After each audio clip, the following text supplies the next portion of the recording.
Read you something that Speaker Gingrich wrote in his book, To Renew America. He said, since 1965, there has been a calculated effort by cultural elites to discredit this civilization and replace it with a culture of irresponsibility that is incompatible with American freedoms as we have known them.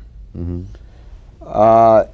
Do you buy that? Is that basically what you're saying? Yes, although I would limit that to those who are sort of at the top of this kind of thing. Because further down the people believe things because so many others believe them, because they're in the air and so on. But you know, I was particularly interested in what he said was that it is a calculated effort.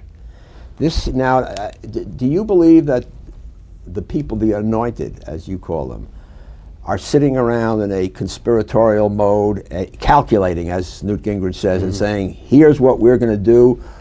Or do you just think they're wrong and this is what they believe and they have this certain arrogance about it? Because it's two very different ideas. This is why I made the distinction between the leaders and the others. I mean, I think that when people say things like, more American wives are battered on Super Bowl Sunday, you see, than any other time of the year, and there's not a speck of evidence for that.